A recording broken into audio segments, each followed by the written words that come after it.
Hey guys, Dylan Moore here, Vice Captain of the Hawthorn Football Club. I've had some downtime after a game and made my way to Launceston General Hospital to meet the first responders of car crashes. I want to share with you some of their stories.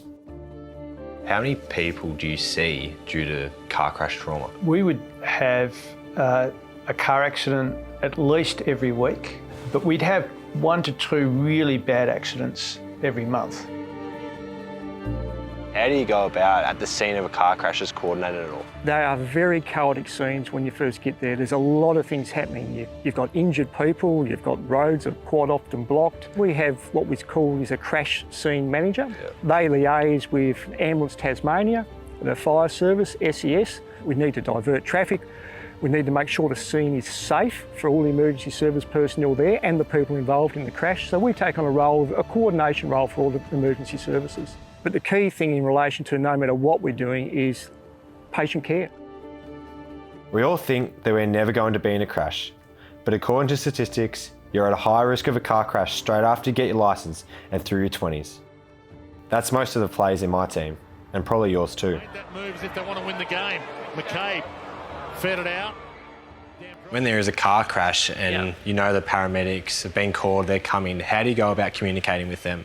We have a phone up at our triage that rings. That'll alert our triage nurses that we've got a trauma that's incoming. That's from the paramedics. Ambulances are ringing us to say we're on our way. And then normally when we get that call, that'll dictate what type of emergency response that we actually activate. From there, they'll pull up here in this ambulance bay and they'll come right into the department.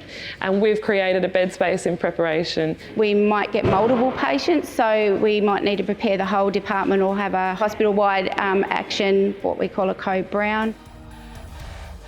It's chilling to think that sometimes the people they are asked to try and save have been injured because of their poor decision, or worse, because of someone else's. What are the most common injuries you see in car crashes at the moment? As orthopaedic surgeons, we're involved in a lot of the trauma.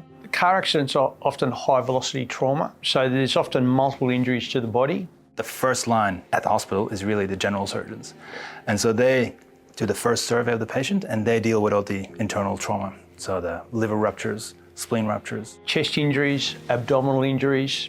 And then it's only really once the patient's stabilised from that point of view that we come into play. Right. There is a bit of overlap with the pelvis because obviously sometimes there's so much bleeding in the abdomen that due to a pelvic fracture that we need to cooperate and we'll sometimes operate at the same time even. You focus on the life-threatening injuries, make sure they've got a good airway, make sure they're breathing. There's quite a structured approach to caring for a patient that's been involved in an accident, so this is to ensure we don't miss anything.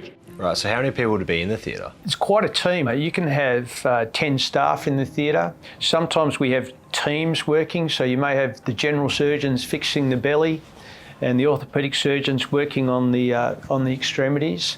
And then you've got radiologists providing x-rays of the limbs as we operate. You've got nursing staff in the periphery as well, getting equipment and supplies, etc. Is there a lot of younger people that you're seeing at the moment? Definitely, and a lot of the nursing that I'm doing is family nursing, so the patient in the bed is not my only consideration because that's really serious for parents, for siblings, and I know I've had brothers ride motorbikes that get into serious accidents, and with all my skills I'm still stressed and I'm still worried, and I think that is so true for anyone who comes in with a road accident. So what are the most challenging types of surgeries, or with the injuries, what's the most challenging to work on?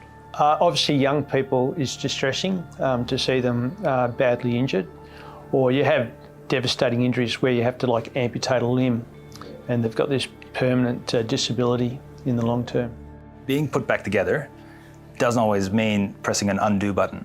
And so even though we can get people back to walking and most of their activities, sometimes there are lifelong consequences of that injury. And that might mean early arthritis in that joint, or it might mean being paralysed. The hardest thing as surgeons is when a patient doesn't make it on the table.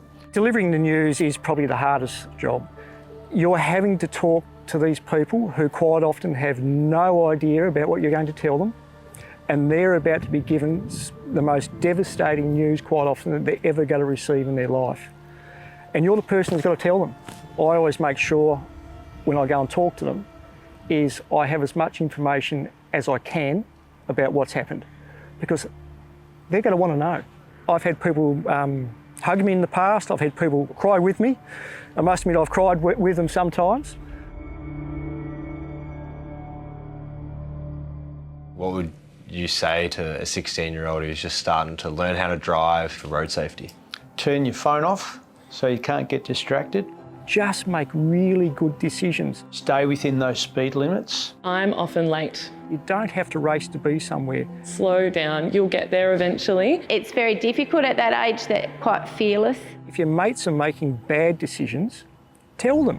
It's not worth the risk of drinking and taking drugs and driving a car. Stop them from driving. Pull them up. Be that person who's going to stand up and talk to them and say, no, this isn't right. You've got to consider everyone else on the road. Just think about your driving and make good decisions, whether you're a pedestrian, whether you're a driver of a motor vehicle, whether you're on a bike. Make good decisions around our roadways to try and keep you and everyone else safe.